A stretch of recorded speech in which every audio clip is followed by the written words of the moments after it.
Apa yang tergambar dalam benak Anda saat saya berbicara tentang kota-kota gaib yang ada di Indonesia?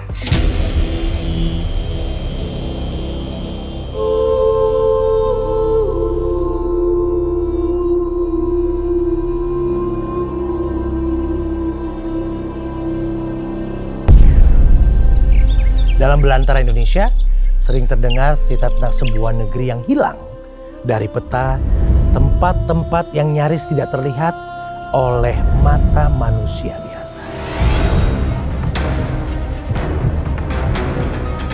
Mereka yang berani mencari dan merasakan memiliki pengalaman yang tidak terlupakan dan beberapa bahkan beruntung menyambangi lokasi legenda yang konon tidak kasat mata itu.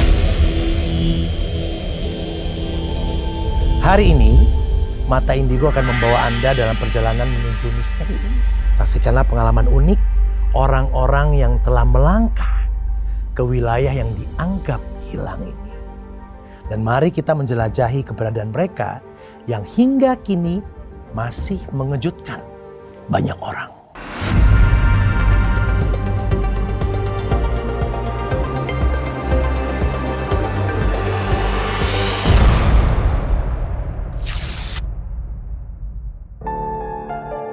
Saya akan mencoba menjawab pertanyaan-pertanyaan ini dan menggalinya lebih dalam ke dalam kisah-kisah yang telah ada selama berabad-abad.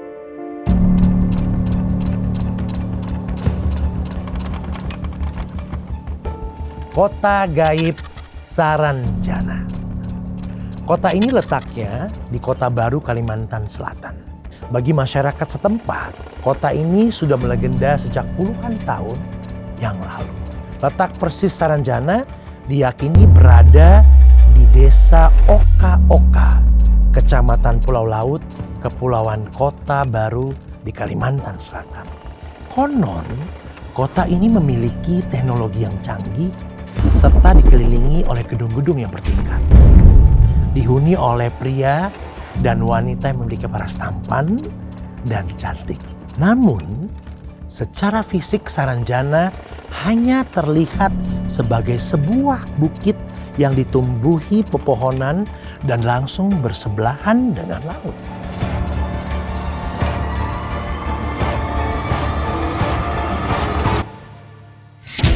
Saat ini nama Saranjana tentu saja tidak ada dalam peta. Namun di tahun 1945, seorang naturalis asal Jerman yang bernama Solomon Müller membuat peta wilayah pesisir dan pedalaman Borneo. Peta tersebut ada menggambarkan sebuah wilayah yang bernama Tanjung Saranjana. Tanjung ini letaknya di sebelah selatan Pulau Laut, berbatasan dengan Pulau Rerumputan dan Pulau Kijang. Kota Saranjana ini terkenal pula dengan keangkerannya. Yang mana banyak orang yang menghilang secara misterius di sekitar pulau tersebut. Dan banyak orang lain yang berkeyakinan bahwa orang-orang yang hilang tersebut sudah pergi ke kota Saranjana. Ada beberapa kasus dan cerita dari kota Saranjana ini. Sekitar tahun 1980-an, pemerintah daerah Kota Baru dikejutkan dengan kedatangan alat-alat berat yang didatangkan dari Jakarta. Gegerlah warga Kota Baru karena banyaknya alat berat yang datang. Namun masyarakat dan pemerintah daerah tidak ada yang merasa memesannya. Usut punya usut, seluruh alat berat tersebut dipesan dan dibayar lunas oleh seseorang yang berasal dari kota Saranjana.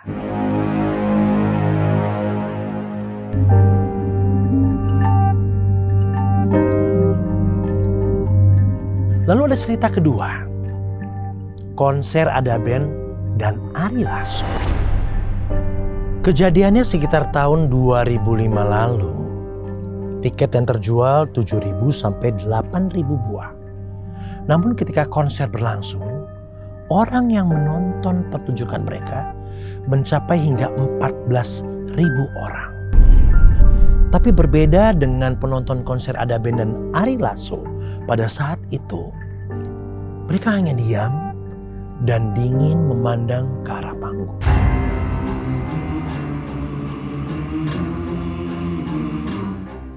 Saat Ada Band dan Ari Lasso turun dari panggung, seketika itu juga orang-orang yang 14.000 itu pun hampir lenyap semua. Padahal pintu masuk dan keluar hanya ada satu. Tidak mungkin 14.000 orang keluar secepat itu.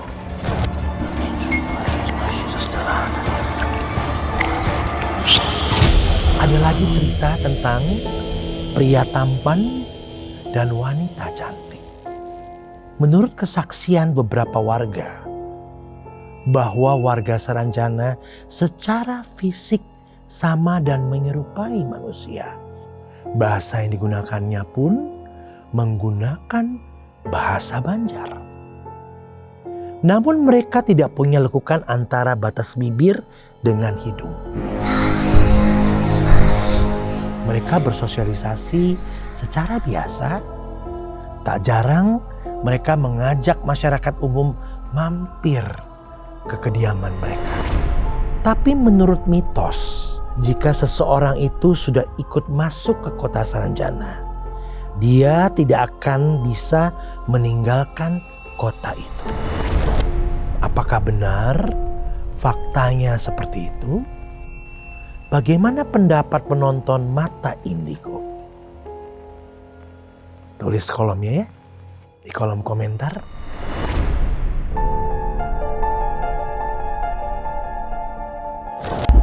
Kota gaib selanjutnya, kota Wentira.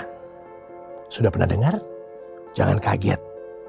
Jika kalian lewat di daerah jalur Trans Sulawesi, kemudian menemukan tugu bertulisan Ngapa Wentira, dipercaya tugu tanpa daerah nyata tersebutlah batas kota gaib yang terkenal, yaitu Wentira. Ngapa Wentira dalam bahasa Toraja Towain Wentira diartikan sebagai kota yang tidak terlihat mata, dan ada juga yang menyebutnya Uwentira atau air merah. Letak tepatnya dipercaya di antara kota Palu dan Parigi Mutong. Wentira, kota berselimut emas. Wentira juga diklaim beberapa ahli supranatural sebagai kerajaan jin yang punya teknologi maju dan rakyatnya makmur. Tidak jarang mereka menggambarkan kota Wentira sebagai kota yang berselimut emas, dipenuhi gedung-gedung pencakar langit dengan mobil terbang. Ciri khas para penduduknya memakai baju berwarna kuning emas. Cerita berikutnya tentang Wentira ini, adanya transaksi jual beli mobil mewah di kota gaib ini. Seorang penjual mobil mewah di Jakarta pada tahun 80-an akhir pernah mendapatkan orderan mengirim mobil seri terbaru dengan alamat lengkap ke kota Wentira. Dia pun berangkat dengan senang mengantar mobil pesanan. Setelah perjalanan panjang melewati jalur laut, dia pun kaget bahwa alamat yang dituju hanya pepohonan dan hutan lebat. Berkali-kali dipastikan ke penduduk sekitar hingga akhirnya tetua adat penduduk menyarankan agar mobil itu ditinggal saja di situ.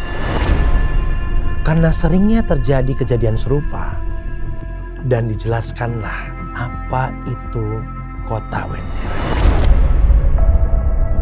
Namun kejadian yang paling menggegerkan adalah pernikahan manusia dengan penduduk Wentira. Lin Vita Puspita namanya. Warga lokal ini dipercaya menikah dan tinggal di Wentira. Selepas pendidikan dari STIE Palu, salah satu sekolah ekonomi di Palu, Vita berpamitan pada keluarganya untuk menikah dengan calon suaminya yang tinggal di Wentira. Tragisnya, Vita meminta pada keluarganya agar mengadakan tahlilan dan doa. Karena setelah dia tinggal di Wentira, maka ia tidak akan bisa kembali lagi ke Palu. Sontak saja seluruh keluarganya geger dan berusaha untuk mencari Vita. Tragis, jejak Linvita Puspita bagaikan hilang di telang bumi.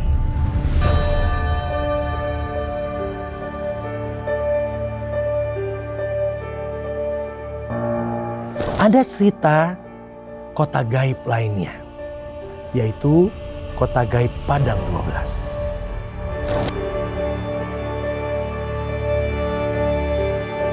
Kembali lagi ke Pulau Kalimantan. Tepatnya sekitar Kabupaten Ketapang. Mungkin nama ini lebih jarang terdengar daripada Saranjana ataupun Wentira. Namun, kota gaib ini juga punya kisah yang di luar akal. Kali ini dialami oleh salah satu legenda dangdut, sang Raja Dangdut Haji Rhoma Irama. Haji Rhoma pernah mendapatkan undangan dari orang-orang Halimun atau orang hunian penghuni Padang 12. Karena Bang Haji sudah pernah datang ke Kabupaten Ketapang, ini adalah kali kedua kunjungan beliau ke Kabupaten Ketapang. Pada kunjungan kedua inilah Bang Haji merasa kebingungan. Wajar, sang Raja Dangdut ini merasa bingung karena membandingkan kunjungan pertamanya dengan kunjungan kedua yang jauh berbeda. Banyak orang bilang ke Bang Haji bahwa kali beliau pertama datang bukan ke Ketapang, namun ke Padang 12. Dipercaya masyarakat sekitar bahwa penduduk Padang 12 ini adalah orang Limun atau bangsa jin muslim yang berakhlak baik, namun ada pula masyarakat yang menyebut mereka keturunan Harut Marut. Warga Ketapang seolah sudah tidak asing dengan kehadiran warga gaib Padang 12. Karena bentuk mereka persis seperti manusia normal dan warga sekitar. Hanya tidak memiliki cekungan antara hidung dengan bibir.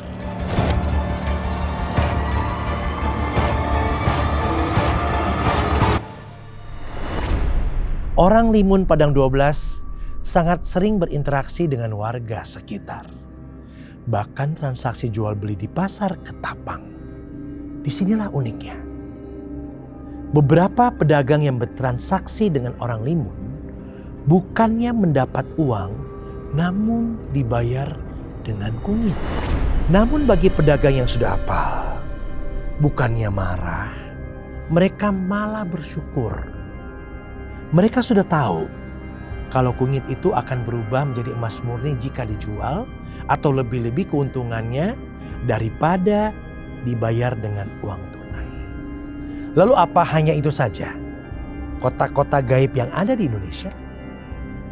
Sepertinya masih banyak lagi yang belum viral dan belum terkuak.